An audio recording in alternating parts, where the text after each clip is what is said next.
Russell Martin cuts his holiday short and lands in Glasgow to lead Rangers into a brand new era. And it doesn't stop there.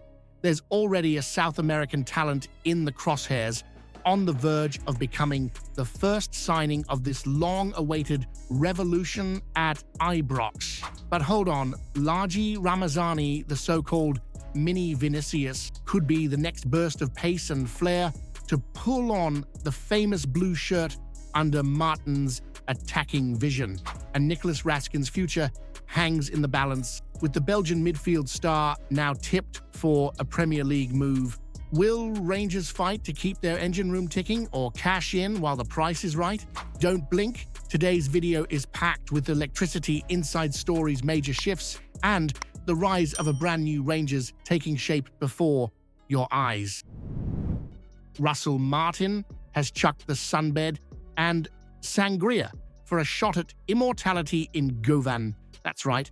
The man tipped to become the next Rangers head coach has cut short his holiday in Spain to finalize a deal to take the reins at Ibrox after months of managerial limbo following Philippe Clement's sacking and Barry Ferguson's temporary tenure.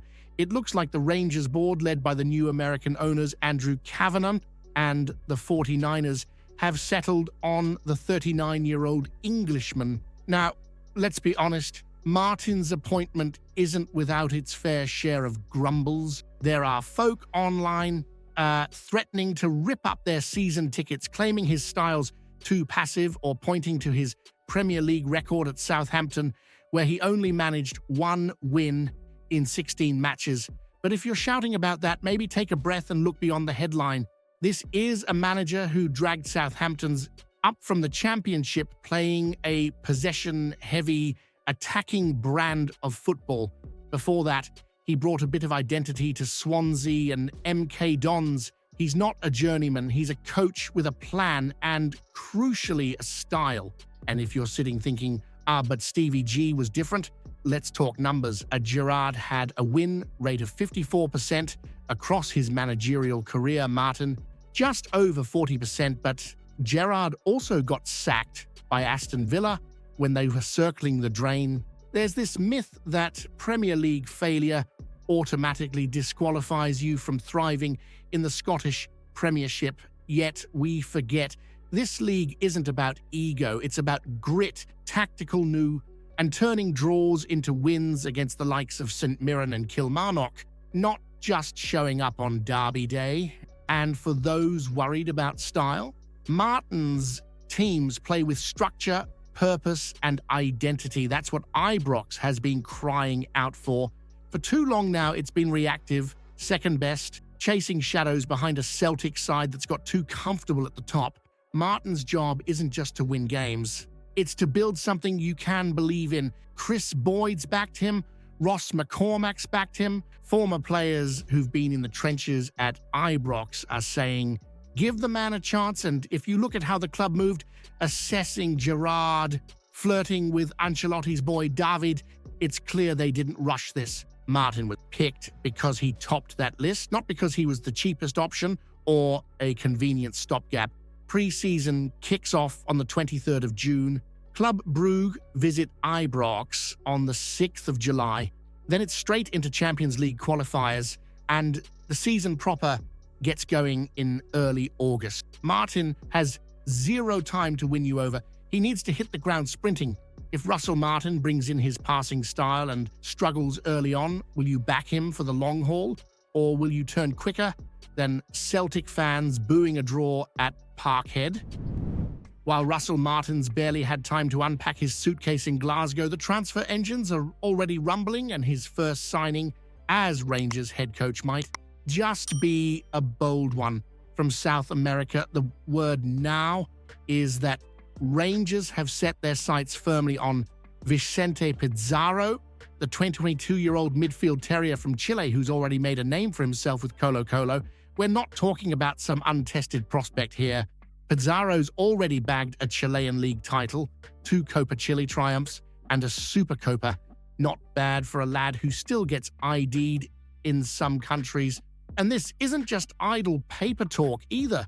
Rangers scouts have been spotted jetting off to the Chile versus Argentina World Cup qualifier, specifically to run the rule over Pizarro. That's not a casual glance, that's a mission. It's clear the club are serious and the message is loud. Ibrox is casting its net wider, smarter, and hungrier. Now, here's where it gets juicy. This potential move could be the first sign of the 49ers stamp on our transfer business. They've made no secret of their success with a buy low, sell high strategy at Leeds United. Digging into untapped markets like South America fits that bill to a T. We're not talking about overpaying for benchwarmers from England's second tier anymore. We're talking about mining future diamonds and building something lasting. But, and it's a big but, Pizarro's performance in that one game could make or break the deal. A bad showing against Argentina and the move might collapse faster than Celtic in Europe. Is it fair to judge a player off one match? Maybe not. But that's the reality of modern scouting when you're looking for value and upside. Here's what should really have you fired up. This lad could be the start of a whole new era, not just for Martin, but for Rangers as a club.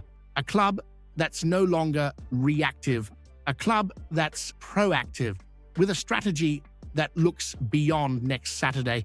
If Russell Martin's first signing is a relatively unknown Chilean midfielder instead of a proven name from the UK or Europe, does that show Rangers are thinking long-term?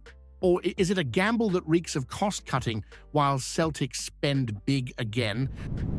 Martin's vision is bold, intricate, and aggressive in the best way. At Southampton in the Championship, his team didn't just knock the ball around for possession's sake. They dominated the ball with intent. Every pass had a purpose. They ranked first in the entire division for pass accuracy, progressive passes, and balls into the box. Not second, not third, first. That tells you everything about his mindset. He's here to control matches, dictate the tempo, and carve teams open. Not just contain them, but to play that kind of football, you need the right tools, players who can think fast, move sharp, and do damage in the final third. And this is where it gets exciting, because one name being lined up for that front line is Largie Ramazani. Now, this is no run-of-the-mill winger. The Belgian's been turning heads at Leeds despite limited minutes, with stats that put him in the top 1% for non-penalty goals and XG among attacking midfielders and wingers. He's explosive, he's direct, and he loves isolating defenders one-on-one.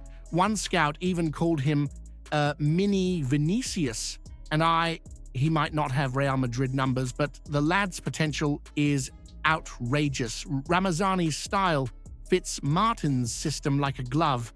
At Southampton, Martin typically played with one traditional winger on the left and a more inverted threat on the right. Ramazani would slot right into that wide left channel, where he could take on defenders and finish chances created by a team built to feed him. You start to piece it together: Martin's philosophy, the 49ers' appetite for finding undervalued gems, and Ramazani's electric profile.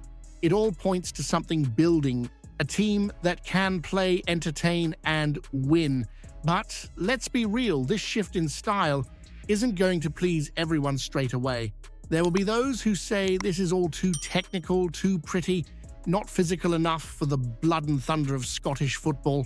If Russell Martin turns Rangers into a ball-dominant, technical side, and it takes time to click, will you have the patience for a long-term vision, or will you demand blood the first time we draw away at Ross County?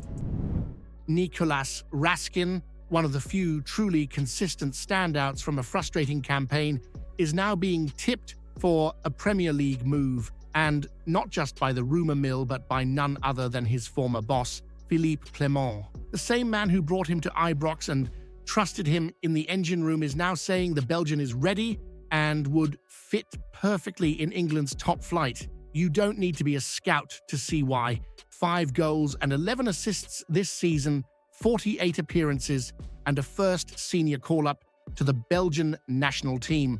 Raskin hasn't just improved, he's exploded into form. From box-to-box running to late surges into the area, he's become one of the few players who could hold their head high during Rangers' rough patches. And here lies the dilemma. With 2 years left on his contract, the club's at a crossroads: cash in now while his stock's soaring, or risk letting him wind down that deal and walk away for nothing. It's the classic sell high, reinvest later strategy that fits the 49ers model perfectly. But does that make sense when you've just handed the reins to a manager who's trying to build a team with identity and structure?